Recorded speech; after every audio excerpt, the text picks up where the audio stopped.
much shorter in real life, Downey and David. Those can't be his real teeth, can they? Very.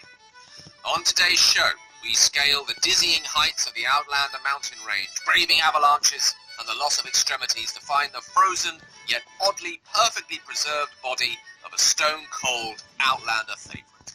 He's been playing young Ian since 2017, and we've managed to catch him before he runs off into the woods again. He is, of course, the wonderful Mr. John Bell. Welcome.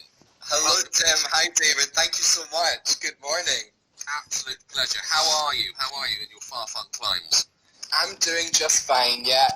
Difficult situation for us all, but, you know, I'm doing okay. How about you guys? Because you're where? You're where right now, John? I am in Barcelona in Spain, with my partner here, locked down, have been for 6 weeks. But spirits are high. I'm doing things that make me happy. That's all I can say, you know?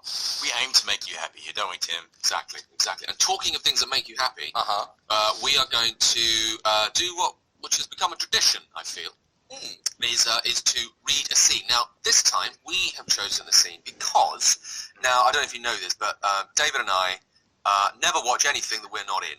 So, most of these episodes we haven't seen because we're not in them. And I think that's quite a general rule. I don't think that's a surprise to anyone. Fair. Nope.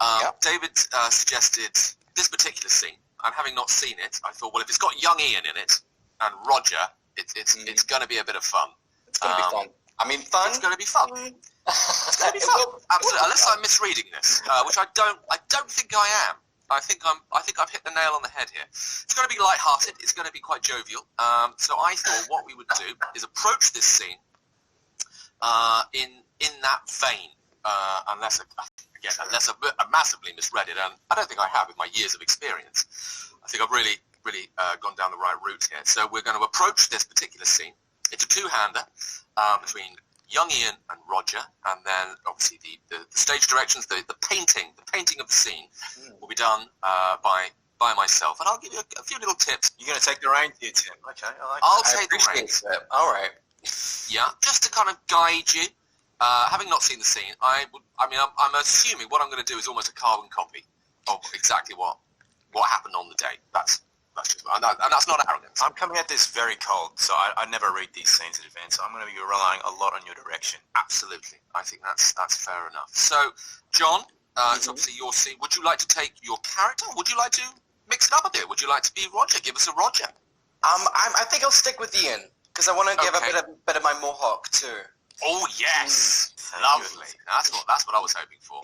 Right, so David Berry will give us his Roger. Okay, so here we go. This is scene 45 from episode 508. Painting the picture here. North Carolina wilderness. Here we go. So it's on young Ian, reverently placing his hatchet into the earth. Basically, I see this as a bit of a comedy of errors. You're doing something bit like kind of sort of Run for My Wife kind of thing. Some people coming in one door, coming out of another door. It's very similar to that, I think. Yeah, definitely. As we'll see here. So young Ian is placing his hatchet into the earth, laying down his weapon with an air of ceremony, burying it the Mohawk way. He has no need of it now.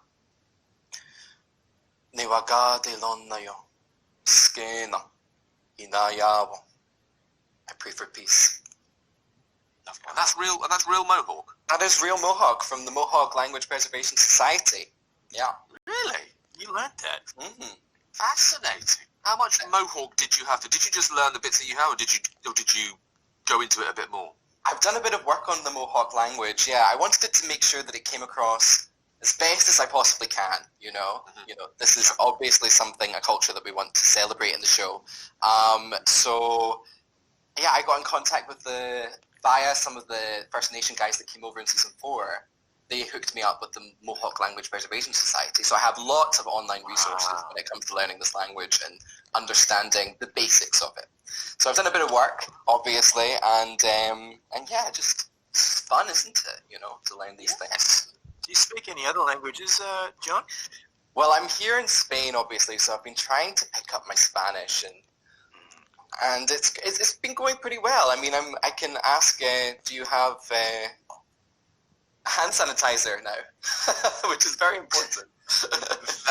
That's a must. That's an absolute Who must. knew that would be a key phrase to use from now on, but here we are. Fabulous. Now, jumping back into the scene, from afar, Roger approaches. Now, this is where I think it all gets a little bit, this is where the comedy comes in. This is where it kind of ramps up. People don't really know what's going on. I think we can have a lot of fun with this. So he spots young Ian, I'm with you. and the strangeness of his actions, the burying of the hatchet, makes him stop and quietly watch. The ceremony ends, and young Ian approaches a small campfire where there is water boiling. So we're building up. So like, oh, what's going to happen here? Young Ian places a dried plant inside the pot, the water hemlock. We recognise the white-looking root, the same as those Claire was missing earlier. So there we go, we're drawing parallels. Roger can't tell what it is. The water hemlock might as well be mint, but he knows the meaning of burying the hatchet from his time with the Mohawk. And that's where the phrase comes from. Burying the hatchet comes from literally burying your hatchet. Is that correct? Yeah. The symbol for not fighting anymore, should have read on. A symbol for peace, but also, in this case, for giving up. He's seen enough, or he hasn't seen enough, because this is where it all kicks off. Roger approaches, kicks over the pot with the tea, bit aggressive but funny, and all the herbs go everywhere. Young Ian, he springs up, he's furious at the interruption. What are you doing? You didn't ken what I'm doing. Roger's face tells us that he knows exactly what Ian is intending. Very quietly, almost inaudibly. I do. Why? Of all people, why would you stop me? I saw you looking down at the cliff. I ken what you were thinking. You have everything. A wife who loves you, a bairn, and still you didn't want to be with them. Roger shakes his head, but young Ian presses him further. When that rope was around your neck and you were dying, what did you see?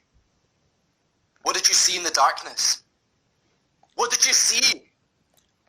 That took a bit of a dark turn there, Tim. I was going to say, do you know what? Having read that, I will be honest, for the first time, it seemed a little darker than because when it started, I thought, this is a bit of fun. Knocking over this, knocking over that. It's a bit Benny Hill. Yeah. This is not where I was expecting the scene to go. No, me neither. I'm imagining it gets a bit lighter, because that's pretty heavy. I can't really see where else it can go. Right. But we can jump straight back in. So we'll find the comedy in this. We will find the comedy in this. There'll definitely be some. I've worked for many, many years with some of the greatest comic talents, and I know when something funny is about to happen. That's just it. All right, I'm ready, Tim. Right, so here we go. So we now jump to 47, which is the follow-on back to that. So after a beat, Roger croaks out the words, his voice still raw from his extended period of silence. I saw my wife's face. Young Ian breaks down. I was assuming in laughter, because a lot of people have said that when they've seen this scene, they had tears in their eyes, and I assume that was from laughter. It may have been a miscalculation on my part. This is going horribly, Tim. This is not going what I thought. Okay, we'll plod on. I'm sure there's bits. Let's push through, Young guys. Ian we'll push through. We'll push through. So young Ian, he breaks down, falling to his knees in grief. Then there's no escape, even in death. Yes, there must be a woman involved. What was her name? Young Ian glances at him, then down at the wampum bracelet, realizing his pain has been discovered. It doesn't matter now. Is she dead? No. But she is lost to me. I only wanted the pain to end. To be at peace. Roger nods. Young Ian clams up. This is as much as he will divulge right now. Who can say where your soul might go if you kill yourself? Roger closes his eyes. The thought is too dreadful to finish. You might be parted. See, it's just going to always be comedy when I'm doing Roger. I'm trying so hard here. I'm trying so hard to get this scene right. Hold on. You might be parted forever. Not only from her, but from all who love you. That's my best effort. I'm sorry. It's good. It's very good. We're nearing the end of the scene. I'm still a little bit lost to see where the gag is. I'm sure we can get something in. Okay, we carry on. This sentiment aggravates young Ian. So what now? Go back home? Well, you're a fine one to talk. You buried your weapon, your voice, and now you dare to use it against me. You're right, I did. And I have to pick it up again and fight. Can you? I didn't care. Dig up your weapon and come home with me until you do. Wow. And on young Ian, and I'm assuming you fall over or something. Yeah, turns around, there's a banana on the ground, and he slips. Very comical. He slips. Yeah. Yeah. And then there's a whole big, almost like John Candy in The Great Outdoors kind of scenario. Yeah. Big rousing canned laughter. Yeah. Yes, that's what I thought. Well, do you know what? Reading it once again, I remember a very funny story where I walked on set. I was making a film, and one of the runner came up to me and said, "Have you got the new pages?" And I said, "No, I know the scene." They said, "Yes, but we've got some new ones." I went, "Don't worry, I know what I'm doing." And then they walked me onto set, and they said, "How are you with tarantulas?" And I went, "That's hilarious. What?" And they said, "Oh, did you read the new sides?" And I said, no. They said, come over here. And then they led me to a table full of tarantulas of varying sizes, colours, and they then started putting them on me. And it was then I realised, Tim, when they say there are new sides, read them. And I feel I am much like back in that situation again here, where I should have read the scene first and maybe got a feel of it rather than kind of assume. A very moving scene, though.